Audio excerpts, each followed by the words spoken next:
Hey everybody, this is Daniel, and this is Morning Tea. How's everybody doing? Cheers. You might notice it's a different background. Well, my computer, my desktop wasn't working this morning, so I decided to do Morning Tea from my living room. This is my couch. This is my decorations back here. You like those right there? Right there. Really cool. And then you guys get to meet Max. This is my teddy bear Max that I sleep with. He sits here on the couch, and he actually has the control of the control. So whenever I'm away from home, he sits here on the couch and watches TV. So you can see them in the background. Say hi to people, Max. Anyway, how you guys doing? Today is Thursday.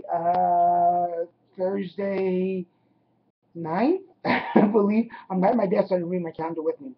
But I didn't get to do this on Tuesday because I was pretty excited at the fact that my sister Nancy and my brother-in-law Carlos came to visit. They came to California on some business, so they were able to stop in um, on stop in after their visit and come visit Laguna Beach. They never been to Laguna Beach, so it's really cool to see them. So they're on the road back home right now. They're driving back to Texas. So I wish them all the best. Good luck in your trip. God bless you. And it was really great to have them in the house. I said this, talked about this on my Put It show. Remember, guys, go over to Put It Together at abnormalentertainment.com and check out all of our shows on our podcast. Or go to Facebook and check out my Facebook page for Put It Together. And I talk about it on my podcast. Anyway, this morning I want to talk a little bit about, I guess, phobias, personalities. And here's what happened. I had dinner with a new friend last night, and she was a little uptight over some things that were happening with the waiter. And here's the story. We went to get this really cute little Italian restaurant by my house, and they don't do they do separate checks when you pay. So once you're going to pay, they'll ask you to break it down. Well, my friend asked the waitress, "Could you separate the checks?" And she separate the checks. She's like, "Yeah, we'll do that at the end."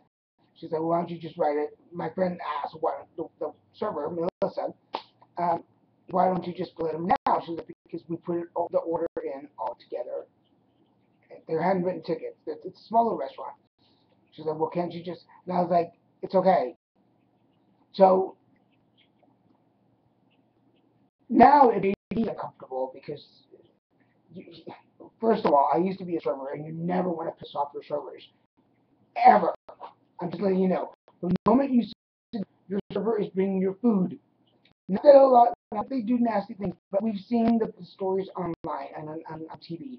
You never, ever, ever, ever, ever, and I say this, ever want to piss off your servers because they're going to bring your food out. You want your food on time, and you want it nice, and you want quality, and you want good service. Um, Plus, here's my belief on that, and her and I kind of talked about it afterwards. Is you sit down to your meal, and although I know that a server, and when I was a server equally, as a server you serve tons of people every day, right? And you just kind of feed off their energy. But say for instance, I'm coming in for lunch. You're serving me my lunch for that day, and I want my lunch to be served in a good mood. I want the plate to come to my table with good energy on it, from the time it's cooked to the time it's served to the time I want good energy on my food. I don't want any negativity on it. So if I irritate the server from the beginning, then guess what I'm getting? I'm getting negativity on my food, and that lunch is not going to taste well. Well, needless to say, they make an awesome chicken piccata, and that's here at Salerno's in Laguna Beach. It's delicious. It's great. So anyway, we kind of got into a little discussion, which is kind of cool because she's a new friend, and you want to get to know new friends. You want to see what makes them tick and what makes them happy. And she said she was annoyed, and this is where the kind of joke kicks in. She said she was annoyed by bad service, and I thought she gave us great service. It was just that's the store policy. It's not the server's fault. It's just the policy, and it's the owners who decide to do that. And if you don't like the way they do it, well, you just don't go back. Period. Um, you know, we get used to people doing things our way at restaurants or whatever, but sometimes you go somewhere, you know, and you just gotta go along with it. But I'm not one to have an issue if we go somewhere and you know they don't separate checks and the only one person can pay whatever. You know, somebody one of us will usually throw them on their card or pay, and then the other person will just reimburse them. It's no big deal. But I guess it's because it's a new friend. We don't. She doesn't. You know, we were trying to figure out each other's styles. But I'm not one to like, oh my God, no, I can't pay. Blah, blah, blah. Anyway, um, well then we were walking out and we were walking through the beach, eating some gelato. Which if you've not been to Paradiso Gelato here in Laguna Beach, Paradiso, yeah, excellent place. So we're walking around, and I said something about something that annoyed me, and she was like, "Oh, about some bagels. I hate when you go to a panini place and they use the panini press on bagels instead of putting them in the toaster. Hate that, and it annoys me because it doesn't taste the same." So anyway, she was like, "Ha, it annoys you," and I'm like, you know, and the whole point of all this is that is it fair to put our phobias, our things that annoy us, things that bother us?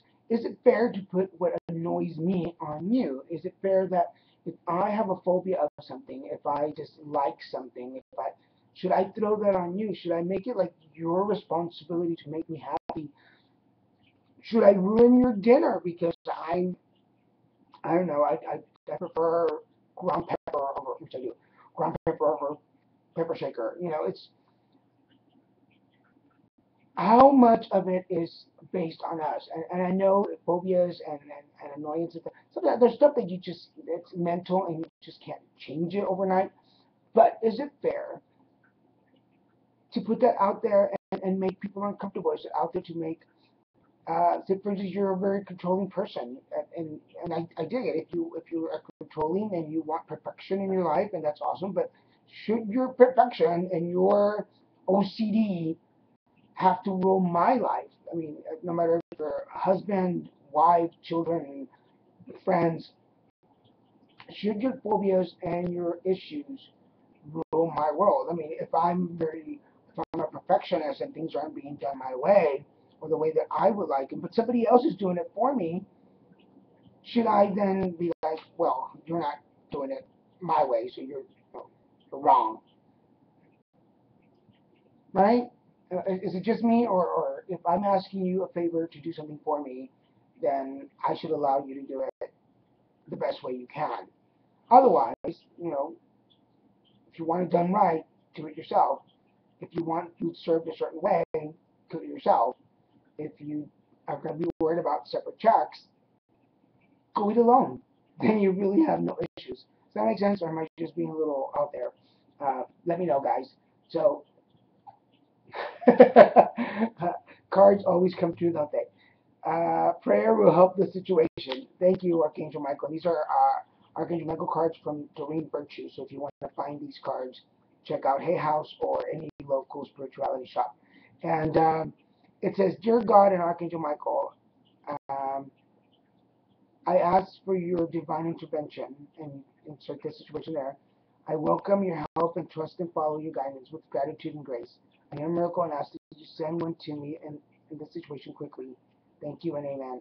So, dear God and Archangel Michael, I ask for your divine intervention. I welcome your help and I trust and follow your guidance with gratitude and grace. I need a miracle and ask that you send one to me in this situation quickly. Thank you and amen. So I don't have to pray for my friend. It's her or any other friends. It's their OCD, it's their habits, it's their quirks, it's their phobias. They control them themselves. It's not up to me to control it for them. I think I can call them out on that, but it's up to them to make the changes necessary. So just like my phobias and my eccentricities and my things, it's up to me. So guys, with that, I'm going to leave you. So from Max and me, say goodbye, Max. Goodbye, Max. Max and me, have a good one, guys, and I will see you tomorrow. Cheers.